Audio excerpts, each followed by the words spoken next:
Lattice energy. आज हम लोग बात करने वाले बच्चों लैटिस एनर्जी क्या होती है। When a gaseous cation combined with a gaseous anion to form 1 mole of ionic solid, the amount of energy released is called lattice energy. मतलब जब एक गैसियस कैटायन किसी गैसियस एनायन से कंबाइन करके 1 मोल आयनिक solid बनाता है, इस सॉलिड को बनने के प्रोसेस में जो अमाउंट ऑफ एनर्जी रिलीज होती है, सिस्टम से बाहर जाती है, उसे बोलते हैं लैटिस एनर्जी। ये एक स्टेबलाइजिंग एनर्जी है जो किसी भी मॉलिक्यूल को सॉलिडिफाई स्टेट करता है, सॉलिडिफाई करता है, मतलब उसको सॉलिड रहने के लिए प्रेरित करता है। अब सवाल आता है कि कौन से फैक्टर हैं जो लैटिस एनर्जी को अफेक्ट करेंगे। सो बेसिकली दो फैक्टर है बच्चों। पहला फैक्टर है size of the ions and दूसरा फैक्टर है चार्ज ऑफ द आयन। जो लैटिस एनर्जी होता है वो चार्ज के डायरेक्टली प्रोपोर्शनल होता है और साइज के इनवर्सली प्रोपोर्शनल। मतलब कि अगर साइज बढ़ेगा तो लैटिस एनर्जी घटेगी, साइज घटेगा तो लैटिस एनर्जी बढ़ेगी। वैसे ही चार्ज की बात करें तो चार्ज हमारे पास कैटायन या आयनाइन दोनों पे हो सकता है। तो कैटायनों पे पॉजिटिव चार्ज होता है बच्चों। अगर पॉजिटिव चार्ज बढ़ेगा, किसी पे 1 है, किसी पे 2, किसी पे 3, तो लैटिस एनर्जी बढ़ेगी। सिमिलरली आयनानों की बात करें तो अगर आयनानों पे भी चार्ज बढ़ेगा, एक नेगेटिव है, 2 नेगेटिव है, 3 नेगेटिव, तो जिसमें नंबर ऑफ नेगेटिव चार्ज ज्यादा है उसकी लैटिस एनर्जी क्या होगी, ज्यादा होगी, और जिसका कम उसका कम होगा। सो हमारे पास ये लैटिस एनर्जी साइज बढ़ने से क्या होता है, घटता है, और चार्ज बढ़ने से बढ़ता है। अब इसके एग्जांपल्स, तो एग्जांपल अगर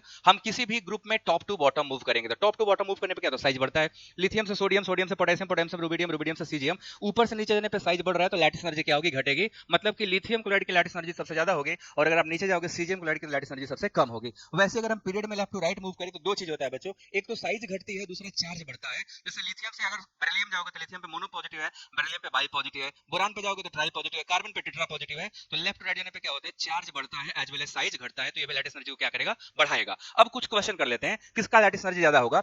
ऑप्शन आपके पास जरा, लिथियम क्लोराइड का, मैग्नीशियम क्लोराइड का, एल्यूमिनियम क्लोराइड का, या सिलिकॉन क्लोराइड का, SiCl4, AlCl3, BeCl2, या फिर NaCl का। तो आप देखोगे जब लेफ्ट टू राइट मूव कर रहे हो तो सबसे ज्यादा जो हमारा चार्ज है वो सिलिकॉन के क्लोराइड पे। तो सिलिकॉन में 4 क्लोराइड है, जहां पे 4 पॉजिटिव चार्ज होंगे वहां पे साइज सबसे छोटा हो जाएगा, और उसका चार्ज ज्यादा है तो लैटिस एनर्जी क्या होगा, ज्यादा होगा। तो अगर किसी ग्रुप में मूव कर रहे हो टॉप टू बॉटम, जैसे हमने बोला beryllium chloride, magnesium chloride, calcium chloride, barium chloride, तो इनमें अगर टॉप टू बॉटम मूव करेंगे तो सबसे ज्यादा किसका, बेरिलियम क्लोराइड का, सबसे कम किसका होगा, बेरियम क्लोराइड का। अब कंपेयर करते हैं दो ग्रुप में, जैसे हमारे पास हो गया NaCl, MgCl2 और एल्यूमिनियम क्लोराइड AlCl3। तो इन तीनों में अगर देखोगे तो एल्यूमिनियम पे ट्राई पॉजिटिव चार्ज होता है, दैट इज वाई उसका लैटिस एनर्जी सबसे ज्यादा होगा। मैग्नीशियम क्लोराइड पे डाई पॉजिटिव है, सोडियम क्लोराइड पे मोनो पॉजिटिव है, तो चार्ज घटा, आपका लैटिस एनर्जी घट जाएगा। तो चार्ज का डायरेक्टली प्रोपोर्शनल और साइज के इनवर्सली।